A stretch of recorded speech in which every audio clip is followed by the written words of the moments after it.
Iron Man 3 is like a Christmas movie. Basically, Pepper Potts and Tony have moved in together. They're in love. Tony is having these anxiety attacks and nightmares predominantly because of what happened in the Battle of New York and him actually seeing outer space through a portal. Aside that, there's this guy called the Mandarin, who is the proper leader of the Ten Rings, who is sending these weird messages to the American government and to Tony Stark, saying that he will conquer America in a weird voice.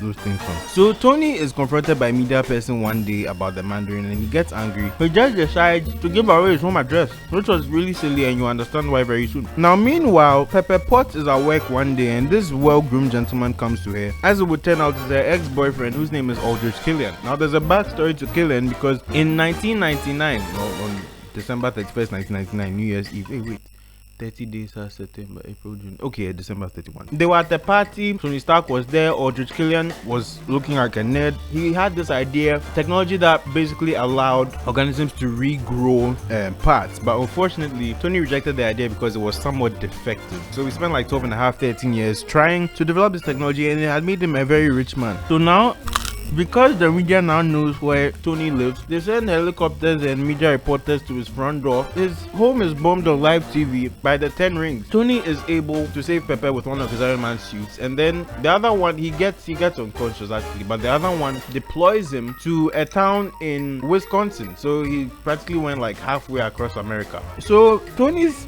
Iron Man suit was on low battery and it let him crash in Wisconsin. And he meets this boy called Harlequina, and Harlequina helps him recharge the suit. Meanwhile, Aldrich Killian has tested this technology on people that have lost limbs, actually US veterans that have lost limbs in wars, and it's worked for them. But in turn, what he doesn't know is they can become explosive at a certain threshold, and Tony encounters one of these people that wants to hurt him and she blows up. So now Tony's objective is to get the Mandarin, who he suspects is behind this technology. And so Rhodey, his best friend, finally gets in contact with him and he helps him determine exactly where this guy is. And they raid the compound and eventually he gets to this guy, but it turns out the Mandarin dude is actually an actor called Trevor Slattery, who has absolutely no idea that his messages have gone, well, global or viral, like 2013. Okay, fine, it was viral. He doesn't know there's a bigger thing at play, but he does let Tony know that there was a man who had actually been paying him to do this work. He thought it was like an acting gig, but it really wasn't, and this man is Aldrich Killian. So basically they go and they fight on this ship. Tony, for some reason, brought all of his Iron Man suits. It looked really cool, and then at the end, when they had defeated Aldrich Killian, he blew all of them up for fireworks. Oh, and also he threw away the arc reactor because he didn't need it anymore. He had surgery, finally 5 years to get the surgery, but he got it anyway, got all those remaining metal shards out. And then we go to another one of the worst movies in the MCU, Thor the Dark World. Now let me be honest about this one, you really don't need to watch it. Anyway, this is a story of Malekith. Malekith is this dark elf who was in possession of a substance called the ether,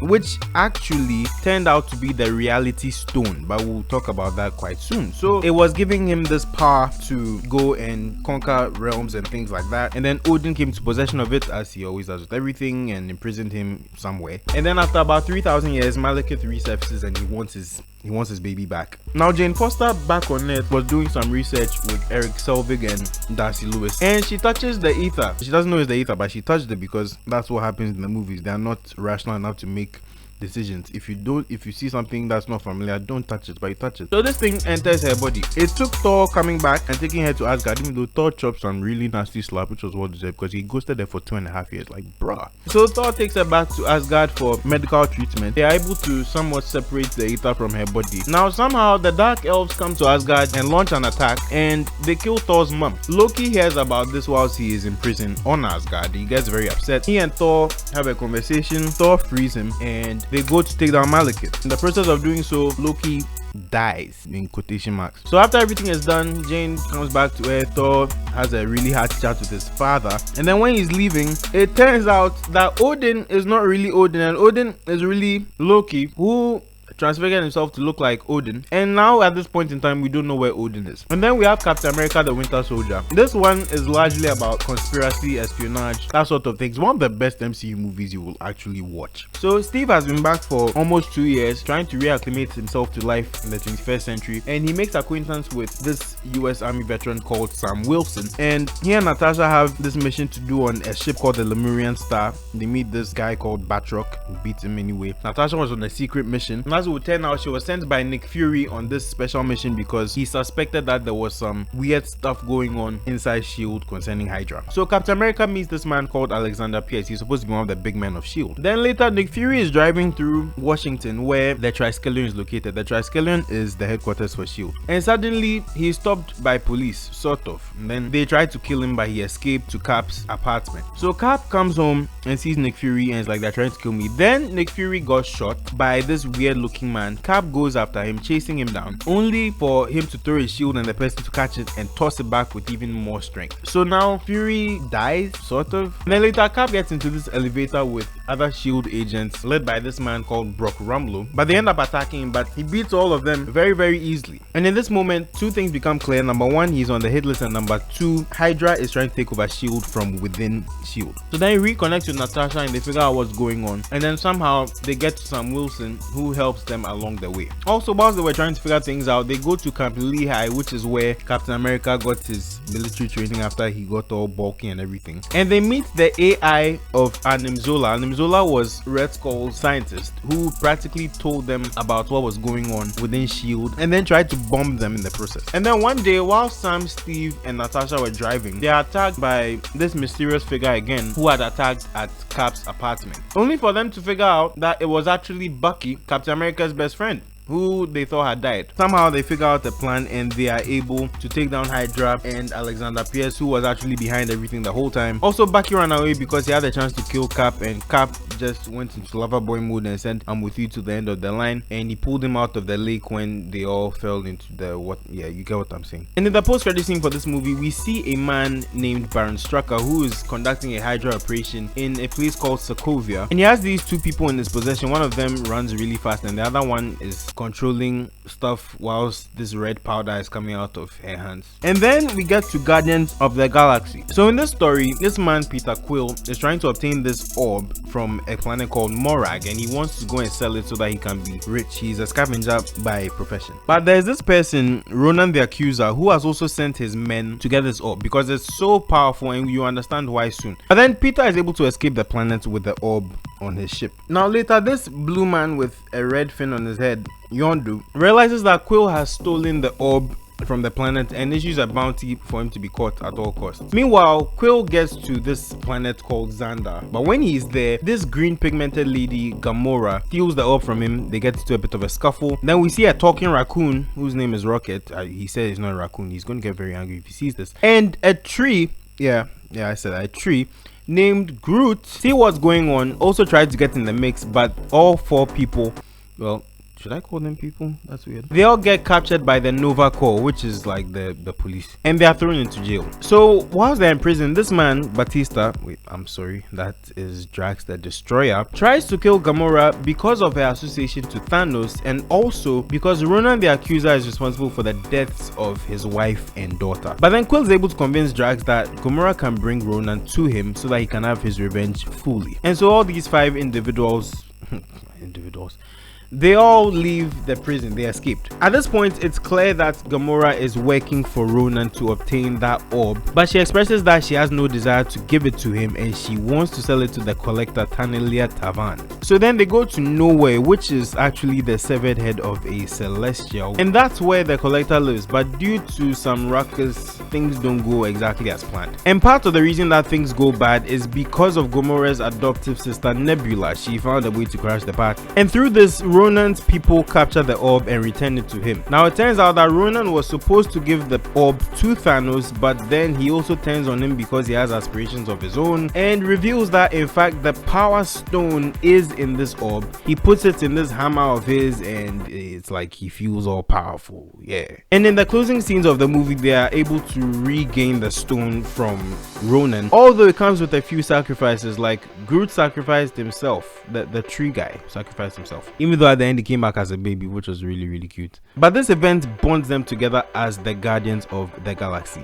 And then another Avengers movie. Now the OG6 are fighting Hydra forces in a forest in Sokovia, the same place we saw the Hydra operation at the end of Captain America the Winter Soldier. Somehow they're able to infiltrate the facility, they take down Baron Strucker, but then Red Powder Woman shows up and, you know, bewitches Tony Stark, and he starts to see all these weird things happening. Basically, it was the destruction of the Avengers and mankind as we knew it, and so Tony Stark decided that he wants to build a suit of armor around the world. So he collaborates with Bruce Banner and they create an AI called Ultron, which is partially based on Jarvis. But then when the AI awakens, he figures out very quickly that humans are self-destructive and we are very weird, so he decides that humanity is bad for the planet and so decides to kill us all. So then this AI literally attacks Jarvis in they had a tech fight. I don't know, somehow he damaged him. Then he went to the body of one of Tony Stark's Avengers Iron Man style suits and tries to attack them whilst they're at a party. This fails and then Ultron escapes, but then he finds a way to build himself a different body. I forgot to mention this detail, but Tony Stark and Bruce Banner realized there was an AI within the Mind Stone that was in the scepter. So the movie becomes about stopping Ultron. So Ultron does a number of things in the process. First, he goes to the African coast of a country we are not sure of till this day to meet with a vibranium dealer called Ulysses Claw. And over there, he practically cuts the dude's arm off because he didn't want to supply him with the vibranium amount he needed. He does this by convincing Red Powder Lady, who Wanda Maximoff, that's her name, and her brother Pietro Maximoff, also called Quicksilver. We just don't refer to it because there were rights issues at the time. In the middle of this, the Avengers come and try to stop Ultron, but then Wanda finds a way to get into the Hulk's head and he goes on a rampage, and this causes a worldwide backlash. And they have to go into hiding, so they go to Clint Barton's farm. Now whilst they're on the farm, they are able to re-strategize and know what to do next, and Nick Fury shows up to talk to Tony in the barn and then he disappears again. And when they were in Johannesburg, they all saw some really weird visions. Black Widow saw her time in the Red Room where she was trained. Captain America saw his dance with Peggy Carter play out. Thor had this really apocalyptic vision which he actually leaves at one point to go to Eric Selvig to ask questions about. In the meantime, Ultron decides to abduct a scientist, Dr. Helen Cho, in order for her to build him a new body made of vibranium and some organic flesh that she had been researching and working on. And the idea was basically for him to transfer his consciousness into this body so that he would be invincible in his eyes. But unfortunately, the Avengers gain possession of the body and then transfer the Jarvis AI into this body, and that's how we got the Vision. And then Ultron has the bright idea to end humanity as we know it. So what does he do? He goes and suspends the whole city of Sokovia in the sky, intending to use it as a crater so that when it crashes, it destroys the entire planet. The Avengers somehow find a way to stop what's happening. They get Wanda and Pietro on their side. Unfortunately, Pietro dies. Wanda goes super OP, actually kills Ultron herself, ripping his heart out of his metallic chest.